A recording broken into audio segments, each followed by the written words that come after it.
இதுக்கு 200 கிராம் மைதா எடுத்திருக்கேன், 50 gram எரிச்சம்பழம், 100 gram carrot, பால் கொஞ்சம் தேவையான அளவு, பட்டர் வந்து 100 கிராம் எடுத்திருக்கேன், நட்ஸ் வந்து எல்லா நட்ஸும் கலந்தது, பாதாம், பிஸ்தா, முந்திரி எல்லாமே கலந்தது ஒரு 50 கிராம் எடுத்திருக்கேன். இதுக்கு தேவை baking powder, cake powder 1 spoon. நல்லா மசியணும். பால் ஊற்றி கொஞ்ச நேரம் ஊற வச்சுப்போம். ஊற வச்சு கொஞ்சம் ஊறின உடனே அதுக்கப்புறம் இல்லை கலந்துக்கலாம்.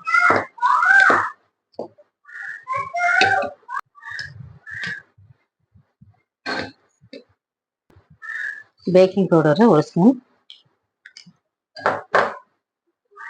பேக்கிங் சோடா 1 ஸ்பூன்,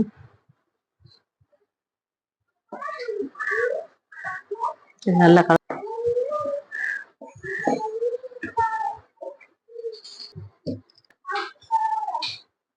பட்டரை போட்டு நல்லா மேஷ் பண்ணிப்போம். இதுக்கு சுகர் வந்து ஆட் பண்ண போறது இல்லை. இது வந்து ஸ்வீட்னஸே வந்து டேட்ஸ்ல தான். அந்த டேட் ஸ்வீட்டே போதும். இது நல்லா ஹெல்த்தியாகவும் இருக்கும். டேட்ஸை வந்து ஒரு 1/2 மணி நேரம் ஊற வச்சா நல்லா ஊறிடும். இது அப்படி இல்லைன்னா வந்து மிக்சியில வந்து பல்ஸ்ல போட்டு அப்படியே எடுத்து ஆட் பண்ணிக்கோங்க.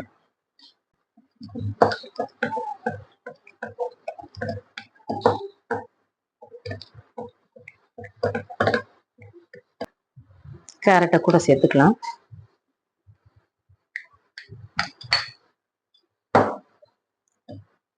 இது கலக்கிட்டா போதும்.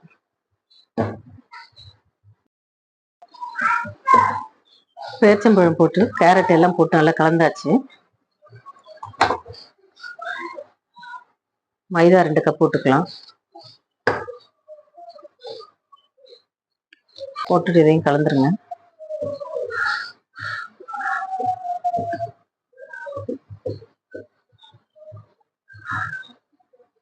அது கூட கொஞ்சம் கட்டியா இருந்தா கொஞ்சம் பால் ஆட் பண்ணிக்கோங்க.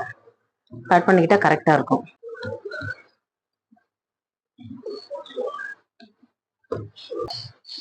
கொஞ்சம் கூட பால் ஆட் பண்ணிக்கிறேன்.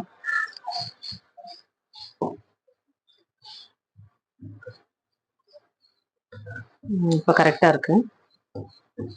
நட்ஸ் போட்டுக்கலாம்.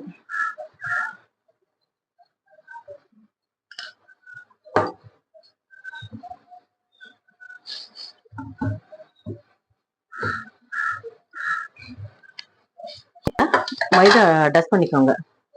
இன்னைக்கு பட்டர் பேப்பர் இல்லை, அதனால நான் இதை போட்டுக்கிறேன்.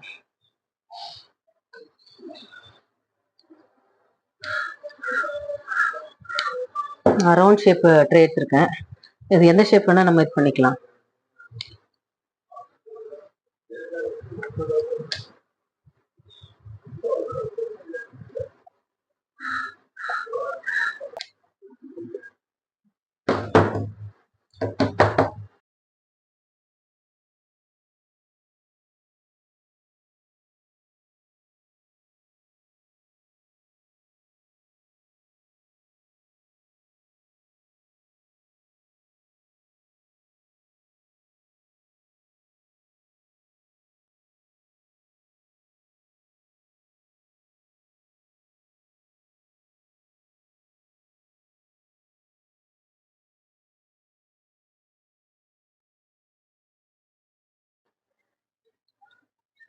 ஆஃப் பண்ணிடுவோம்.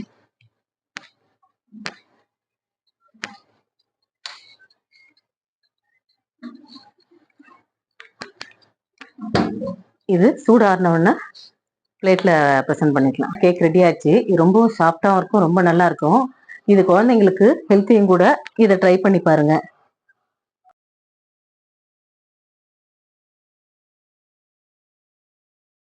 லைக் பண்ணுங்க, ஷேர் பண்ணுங்க, சப்ஸ்கிரைப் பண்ணுங்க, கமெண்ட் பண்ணுங்க.